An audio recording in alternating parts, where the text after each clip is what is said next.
नमस्कार दोस्तों, तो आप सभी का स्वागत है रामाश्री गुरुकुलम पे। तो आज के इस वीडियो में हम कवर करेंगे अमित किशोर के 7500 ऑब्जेक्टिव बुक से 150 से 200 नंबर तक। ठीक है, 50 क्वेश्चन इसमें भी कवर करेंगे।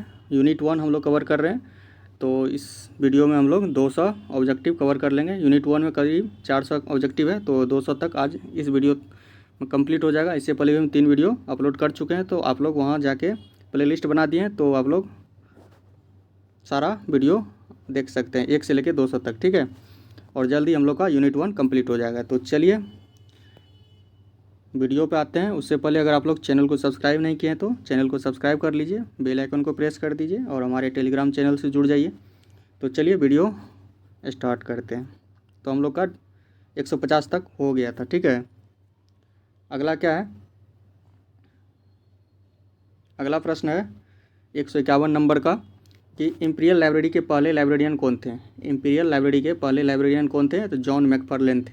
ठीक है, जॉन मैकफार्लेन पहले लाइब्रेरियन थे। और अंतिम लाइब्रेरियन कौन थे? के एम असादुल्ला थे। के एम असादुल्ला अंतिम लाइब्रेरियन थे। पूछेगा कि भारतीय लाइब्रेरियन कौन थे इंपीरियल लाइब्रेरी के, तो हरिनाथ डे थे। 1907 से 1911 ईस्वी तक रहे थे। ठीक है, जॉन मैकफार्लेन कब बनते हैं इंपीरियल लाइब्रेरी के पहले लाइब्रेरियन? 1901 ईस्वी में। बी एस केशवन कौन थे? तो बी एस केशवन INV के जनक थे और इंडियन नेशनल लाइब्रेरी के पहले लाइब्रेरियन थे। और एस आर रंगनाथन भारत में लाइब्रेरी साइंस के जनक के रूप में जाना जाता है। ठीक है, समझ गए आप लोग। चलिए आगे बढ़ते हैं। अगला क्वेश्चन, अगला प्रश्न है कि भारत सरकार ने किस अधिनियम के तहत इंपीरियल लाइब्रेरी ऑफ इंडिया का नाम बदलकर राष्ट्रीय पुस्तकालय कर दिया गया? तो ऑप्शन नंबर सी हो जाएगा, imperial library change of name act 1948 ईस्वी। ठीक है, अगला प्रश्न है राष्ट्रीय पुस्तकालय के प्रथम पुस्तकालय अध्यक्ष कौन थे? लाइब्रेरियन कौन थे? तो बी एस केशवन थे। के एम असादुल्ला कौन थे? तो इंपीरियल लाइब्रेरी के अंतिम लाइब्रेरियन थे। जॉन मैकफार्लेन पहले लाइब्रेरियन थे इंपीरियल लाइब्रेरी के। ठीक है, अगला प्रश्न है कि किस वर्ष राष्ट्रीय पुस्तकालय को मेटकॉफ हॉल से बेल्वेडियर में स्थानांतरित किया गया था? किस वर्ष राष्ट्रीय पुस्तकालय को मेटकॉफ हॉल से बेल्वेडियर में स्थानांतरित किया गया था? तो इसका ऑप्शन देख लेते हैं। इसका ऑप्शन है 1948, 1948, 1951, 1961, 1981। कब किया गया था? तो 1951 ईस्वी में। 1951 ईस्वी में स्थानांतरित किया गया था। अगला प्रश्न है, अगला प्रश्न क्या है, संघीय सूची का कौन सा परिशिष्ट राष्ट्रीय पुस्तकालय की स्थापना की चर्चा करता है? संघीय सूची का कौन सा परिशिष्ट राष्ट्रीय पुस्तकालय की स्थापना का चर्चा करता है? तो 7th अपेंडिक्स। ठीक है, अगला प्रश्न है पुस्तक वितरण अधिनियम किस वर्ष पारित किया गया था? तो 1954 ईस्वी में। पुस्तक वितरण अधिनियम किस वर्ष पारित किया गया? 1954 ईस्वी में। अगला प्रश्न है, अगला प्रश्न है पुस्तक वितरण अधिनियम 1954 प्रकाशकों के लिए प्रत्येक प्रकाशन की एक प्रति डिपॉजिटरी लाइब्रेरी में भेजना अनिवार्य बनाता है। इस अधिनियम के तहत कितने डिपॉजिटरी पुस्तकालय बनाए गए थे? कितने थे? तो 4 थे। 4 डिपॉजिटरी लाइब्रेरी थे। ठीक है, अगला प्रश्न है किस वर्ष दिल्ली पब्लिक लाइब्रेरी को डिपॉजिटरी या कॉपीराइट लाइब्रेरी घोषित किया गया था? तो 1982 में। 1982 ईस्वी में दिल्ली पब्लिक लाइब्रेरी को डिपॉजिटरी लाइब्रेरी घोषित किया गया था। अगला प्रश्न है पुस्तक वितरण अधिनियम के तहत प्रत्येक प्रकाशन की एक प्रति डिपॉजिटरी लाइब्रेरी को कितने दिनों के भीतर भेजना अनिवार्य है? तो 30 दिनों के अंदर। कितने दिनों के अंदर? 30 दिनों के अंदर डिपॉजिटरी लाइब्रेरी में भेजना अनिवार्य है प्रकाशन को। ठीक है, अगला प्रश्न है पुस्तक वितरण अधिनियम 1954 अधिनियम में पहला संशोधन किस वर्ष किया गया और इसमें एक समाचार पत्र जोड़ा गया? कब किया गया था संशोधन? 1956 में। 2 साल के बाद इसमें संशोधन किया गया और समाचार पत्र को भी इसमें ऐड किया गया। अगला प्रश्न है राष्ट्रीय पुस्तकालय भारत सरकार के किस मंत्रालय द्वारा शासित है? Ministry of culture. अगला प्रश्न है विश्व का पहला सार्वजनिक पुस्तकालय अधिनियम कहाँ लागू किया गया था? तो इंग्लैंड में 1850 ईस्वी में। अगला प्रश्न है भारत में सार्वजनिक पुस्तकालय अधिनियम सबसे पहले किस राज्य में लागू किया गया था? तो किस राज्य में लागू किया गया था? Tamil Nadu, Madras public library act 1948 ईस्वी। पूछेगा कि पब्लिक लाइब्रेरी एक्ट सबसे पहले किस राज्य में लागू हुआ था, तो मद्रास या तमिलनाडु में 1948 ईस्वी में। ठीक है। अगला प्रश्न है, स्वतंत्रता से पहले कोल्हापुर सार्वजनिक लाइब्रेरी अधिनियम किस वर्ष लागू किया गया था, तो 1945 में। आज़ादी से पहले कहाँ लागू हुआ था, तो कोल्हापुर में। ठीक है। आज़ादी के बाद पूछेगा तो तमिलनाडु में। ठीक है। कोल्हापुर में कब लागू हुआ, 1945 में। आज़ादी के बाद तमिलनाडु में कब लागू हुआ, तो 1948 ईस्वी में। ठीक है। भारत के कितने राज्यों में अब तक 2023 तक सार्वजनिक पुस्तकालय अधिनियम लागू किया गया है, तो 19। कितना है, 19। अगला प्रश्न है, बनारस में डॉक्टर रंगनाथन द्वारा प्रथम मॉडल सार्वजनिक पुस्तकालय अधिनियम किस सम्मेलन में प्रस्तुत किया गया था, तो ऑप्शन हो जाएगा option number D, all Asia education conference Banaras. All Asia education conference Banaras. अगला प्रश्न है, डॉक्टर रंगनाथन द्वारा पहला मॉडल सार्वजनिक पुस्तकालय अधिनियम कब प्रस्तुत किया गया, दिसंबर 26 से 30 दिसंबर 1930 ईस्वी को। ऑप्शन नंबर ए हो जाएगा। ठीक है। अगला प्रश्न है, doctor Ranganathan model public library act में कब संशोधन हुआ था, 1957 और 1972। अगला प्रश्न है, पुस्तकालय उपकर किस प्रकार के पुस्तकालय की आय का मुख्य स्रोत है, तो पब्लिक लाइब्रेरी। पुस्तकालय उपकर लाइब्रेरी शेष किस प्रकार के पुस्तकालय की आय का मुख्य स्रोत है, पब्लिक लाइब्रेरी का। अगला प्रश्न है, भारत का राष्ट्रीय पुस्तकालय कहाँ स्थित है, तो कोलकाता में है। राष्ट्रीय पुस्तकालय का प्रमुख कौन होता है, ऑप्शन है director general, culture minister, librarian, minister of education. तो राष्ट्रीय पुस्तकालय का प्रमुख कौन होता है, डायरेक्टर जनरल होता है। डायरेक्टर जनरल होता है। अगला प्रश्न है, national library for blinds and handicaps कहाँ स्थित है, तो देहरादून में। कहाँ है national library for blinds and handicapped, कहाँ स्थित है, देहरादून में। राष्ट्रीय विज्ञान पुस्तकालय NSL कहाँ स्थित है, निस्केयर, दिल्ली में। राष्ट्रीय विज्ञान पुस्तकालय NSL कहाँ स्थित है, निस्केयर, दिल्ली में। नेशनल मेडिकल लाइब्रेरी कहाँ स्थित है, AIIMS, Delhi, new Delhi. National medical library कहाँ स्थित है, एम्स, न्यू दिल्ली में। अगला प्रश्न है, संसाधन साझाकरण रिसोर्स शेयरिंग में शामिल नहीं है कौन, बुक, टेक्निक, रीडर, स्टाफ। कौन शामिल नहीं है, तो रीडर शामिल नहीं है। ठीक है। संसाधन साझाकरण में क्या शामिल होता है, ऑप्शन हो जाएगा sharing of books, reader, sharing of technology, sharing of all resources and staffs. तो क्या हो जाएगा option number D, sharing of all resources and staff. चलिए अगला प्रश्न देखते हैं।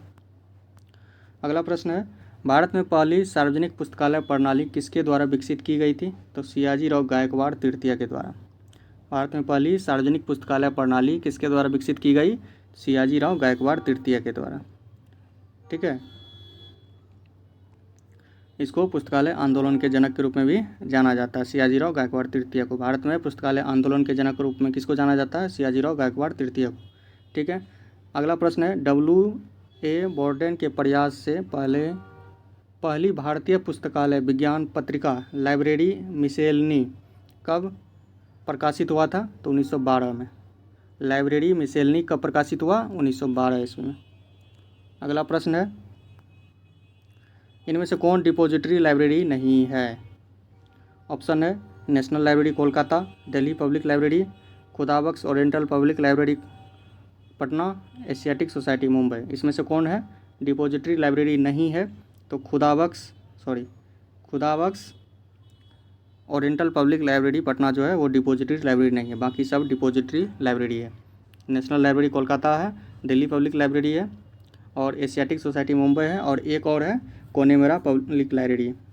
कोनेमरा पब्लिक लाइब्रेरी जो चेन्नई में है वो डिपॉजिटरी लाइब्रेरी, मतलब डिपॉजिटरी लाइब्रेरी क्या कितना है, 4 है। जिसमें से नेशनल लाइब्रेरी हो गया, दिल्ली पब्लिक लाइब्रेरी हो गया, एशियाटिक सोसाइटी मुंबई हो गया, और कोनेमेरा पब्लिक लाइब्रेरी हो गया। ठीक है। अगला प्रश्न है, राजा राम मोहन राय लाइब्रेरी फाउंडेशन की स्थापना किस वर्ष हुआ था, तो 1972 ईस्वी में हुआ था। इसका ऑप्शन देख लेते हैं, ऑप्शन है 22 मई 1972 को, 22 मई 1972 ईस्वी को RRRLF की स्थापना होता है। अगला प्रश्न है राजा राम मोहन राय लाइब्रेरी फाउंडेशन का केंद्रीय कार्यालय कहाँ स्थित है? सॉल्ट लेक कोलकाता में स्थित है। ठीक है। राजा राम मोहन राय लाइब्रेरी फाउंडेशन के प्रमुख कौन होता है? डायरेक्टर जनरल होता है। अगला प्रश्न है राजा राम मोहन राय लाइब्रेरी फाउंडेशन किस संगठन के माध्यम से ग्रामीण स्तर पर पुस्तकालय सेवाओं को बढ़ावा दे रहा है? तो नेहरू युवा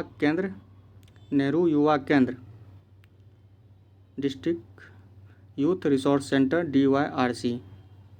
ठीक है। किस संगठन के माध्यम से? नेहरू युवा केंद्र संगठन के माध्यम से ग्रामीण स्तर पर पुस्तकालय सेवाओं को बढ़ावा दे रहा है RRRLF।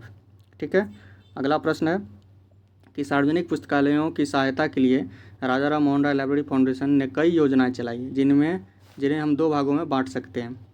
कौन कौन सा 2 भाग है? तो ऑप्शन नंबर ए हो जाएगा matching assistance and full assistance. 2 भाग में बांट सकते हैं। पहला हो जाएगा मैचिंग असिस्टेंस और दूसरा हो जाएगा फुल असिस्टेंस। अगला प्रश्न है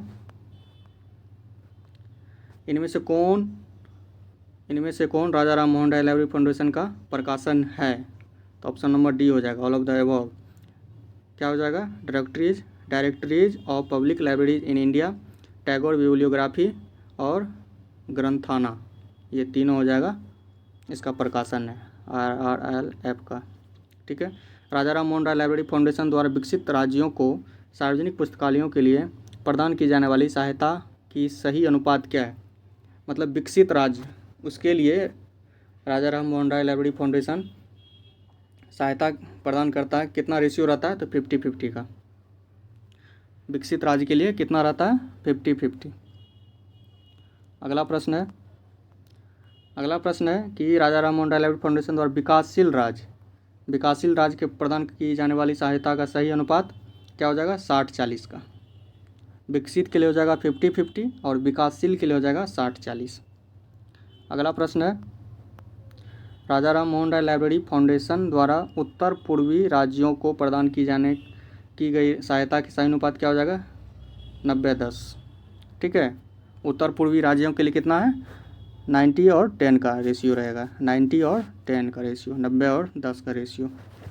ठीक है। अगला प्रश्न है राजा राम मोहन राय लाइब्रेरी फाउंडेशन भारत सरकार के किस मंत्रालय द्वारा चलाया जाता है? तो मिनिस्ट्री ऑफ कल्चर। ठीक है। अगला प्रश्न है UGC की स्थापना किस वर्ष हुई थी? तो 1956 में। UGC की स्थापना किस वर्ष हुआ? 1956 ईस्वी में। UGC द्वारा किस विश्वविद्यालय पुस्तकालय नेटवर्क को विकसित किया गया है? इन्फ्लूनेट को। इन्फ्लूनेट का फुल फॉर्म क्या होता है? Information library network. कब हुआ इसका स्थापना? 1991 ईस्वी में। UGC द्वारा किस विश्वविद्यालय पुस्तकालय नेटवर्क को विकसित किया गया? इन्फ्लूनेट। अगला प्रश्न है इन्फ्लूनेट द्वारा कौन सा पुस्तकालय प्रबंधन सॉफ्टवेयर विकसित किया गया है? सोल। अगला प्रश्न है पुस्तकालय एवं सूचना प्रणाली पर राष्ट्रीय नीति के लिए प्रोफेसर DP चट्टोपाध्याय की अध्यक्षता में कॉनपॉलिस का गठन किस वर्ष किया गया था? तो 1985-86 में। कॉनपॉलिस का गठन कब किया गया? 1985-86 में। अगला प्रश्न है इनमें से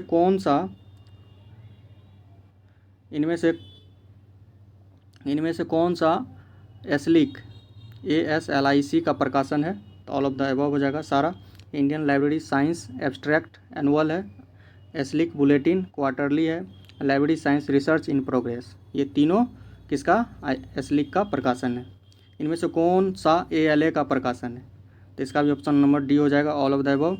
American library magazine, ALA award और नोटेबल सील्स और ALA ईयर बुक, ये तीनों हो जाएगा। अगला प्रश्न है LA UK की स्थापना कब हुई? LA UK की स्थापना कब हुई थी? तो 1877 में। 1877 ईस्वी में LA UK की स्थापना हुई थी। अगला प्रश्न है 2002 में IIS institute of information scientist और LA UK को मिलाकर कौन सा संगठन बनाया गया था? स्लिप। कौन सा संगठन? स्लिप बनाया गया था 2002 में। IIS और LA UK को मिलाकर स्लिप बनाया गया। ठीक है। अगला प्रश्न यूनेस्को संयुक्त राष्ट्र शैक्षिक वैज्ञानिक और सांस्कृतिक संगठन की स्थापना संयुक्त राष्ट्र के तहत एक अंतर सरकारी एजेंसी के रूप में किस वर्ष की गई थी? तो 1946 में। ठीक है, अगला प्रश्न है, यूनेस्को द्वारा 1976 में एक नया विभाग बनाया गया जिसे यूनेस्को के दो विभागों सूचना विभाग और पढ़ालेखन विभाग में को मिला दिया गया। कौन सा विभाग था? PGI, general information programme, general information programme. ठीक है, अगला प्रश्न है, यूनेस्को द्वारा यूनिसिस्ट को कब लॉन्च किया गया, जिसे विश्व वैज्ञानिक सूचना प्रणाली कार्यक्रम भी कहा जाता है? कब लॉन्च किया गया था? 1971 में। यूनेस्को द्वारा यूनिसिस्ट कब लॉन्च किया गया? 1971 ईस्वी में। ठीक है, चलिए इस तरह से हम लोग का 200 ऑब्जेक्टिव कंप्लीट हो गया अमित किशोर के बुक से। ठीक है, तो आप लोग 4 वीडियो हम अपलोड किए हैं। ठीक है, तो 4 वीडियो आप लोग रिवीजन कर लीजिएगा। जो अगर नए जुड़े हैं हमसे तो पहले आप लोग बाकी के 3 वीडियो को कंप्लीट कीजिए, फिर आज के वीडियो को कंप्लीट कीजिए। ठीक है, 4 वीडियो से 200 क्वेश्चन हो जाएगा कंप्लीट, तो उसको बार बार रिवीजन कीजिए। ठीक है, तो फिर से मिलते हैं हम लोग नेक्स्ट वीडियो में, तब तक के लिए जय हिंद।